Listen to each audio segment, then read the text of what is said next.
Call Me By Your Name. Moving to the country, I'm gonna eat a lot of peaches. I'm moving to the country, I'm gonna eat me a lot of peaches.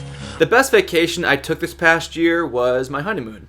The second best vacation I took this past year was the 2 times that I saw Call Me By Your Name in theaters. Yeah, haha, but really, the movie does kind of feel like a getaway or an escape of sorts. The movie is transportive in setting, in premise, and in theme to an extent. This begins with the opening title cards that tell us we're in the summer of 1983 and somewhere in northern Italy. Before we even meet our characters, we've already been transported to another time and place. And I love the non-specificity of that location.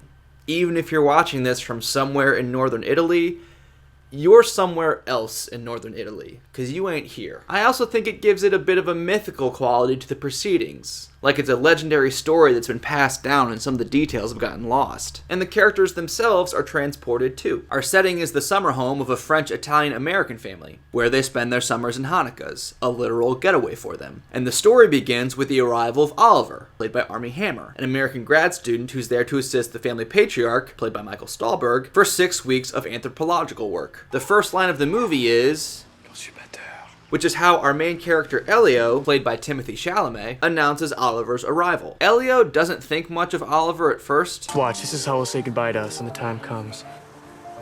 Later. But he finds himself watching Oliver more and more. Yeah, there's a lot of watching and glances and meaningful looks. This is one of those patient, flowy, beautiful movies that's more about aesthetics and mood than plot. I use the phrase not plotless, but also not plotty to describe Phantom Thread, and the same applies here. Also like Phantom Thread, Call Me By Your Name is a full-throated cinematic experience. Gorgeous cinematography, haunting music, interesting lighting, editing, characters, everything. There's a camera move that cinematographer... Wow, okay. There's a camera move that this gentleman does a lot. I don't know if it's called anything, but it starts with a gorgeously framed static shot, and then the camera will pivot and land on a second, equally beautiful static shot. Granted, basically every shot is beautiful just by the virtue of filming beautiful people in a beautiful location. And it all feels so outside of time and place. Edenic, even. The centuries-old buildings in the town square, the shimmering streams and pools, the dirt paths lined with trees, all the way to the haunting piano score. It's ethereal, like we're watching something too wonderful to actually exist in the real world. The way the sun gleams immaculately on the pale shoulders of both Oliver and Elio, and one of several examples of how fascinated this movie is with the male form. Not a straight body in these statues, they're all curved.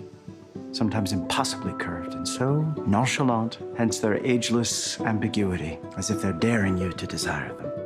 Anthony Lane, writing for The New Yorker, pointed out how much Armie Hammer is posed like a statue, hip cocked out, head down, in the background of this wonderful scene. I'm realizing now how often I did this year, but sometimes it's useful to look at one scene and how it works, as a stand-in for looking at the entire movie and how it works. In other words, I could tell you about how precocious Elio is, how he's extremely intelligent and bookish, how he's a polyglot, and how he's an intimidating musical prodigy.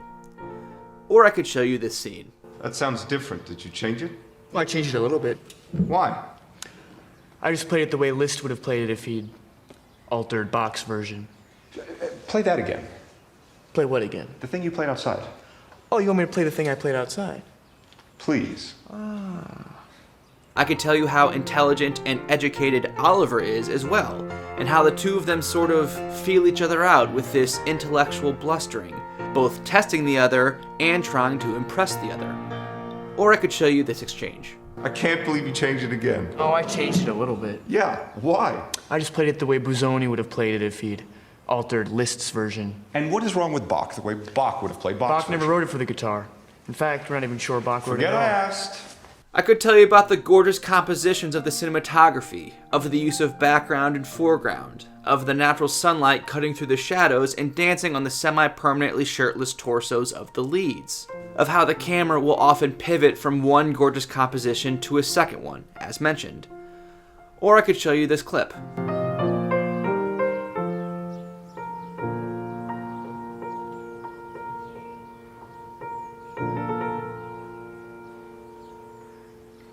It's young Bach. He dedicated it to his brother. And by the way, their blustering isn't limited to the intellectual. Both Elio and Oliver have physical relationships with women in the movie as well. And both sort of flaunt that in front of the other one, like an unspoken dance of machismo, feeling each other out before ultimately. That also underscores how much these two leads elude categorization. Director Luca Guadagnino says that he doesn't see this as a gay movie, and despite centering on a same-sex relationship, in some sense he's right. First off, the movie portrays sexuality as something much more fluid than just simply gay or straight, not just for Elio and Oliver, but for other characters as well. And second, Call Me By Your Name is missing a lot of the hallmarks that you usually see in the Brokebacks and Carols and Moonlights of the world. Namely, that feeling you get in the pit of your stomach that this is heading towards tragedy. You don't really get that here. Mind you, that's an observation, not a criticism. It's not that there aren't stakes, but the stakes are a little different than you might initially assume. It's not that there's no conflict, just less than you'd think. But that's definitely a feature and not a bug. I'm flirting with spoiler territory, so let's just say, if you've seen the movie, I highly encourage you to check out episode 336 of the Scriptnotes podcast. If you're watching this in early 2018, the episode is still available for free to download and listen to. If you're watching this sometime in the future, there's a free transcript of the episode you can read in its entirety. It's a conversation between two working screenwriters and Call Me By Your Name producer Peter Spears. And they talk about why it took 10 years to get the movie made. They talk about the perceived lack of conflict I just alluded to. They talk about where the title comes from and the implications therein. They address the age difference between the characters and talk about how much the movie emphasizes enthusiastic consent. They talk about the many differences between the movie and the source novel and the purpose of those differences. They talk about the screenplay and why it's deceptively good.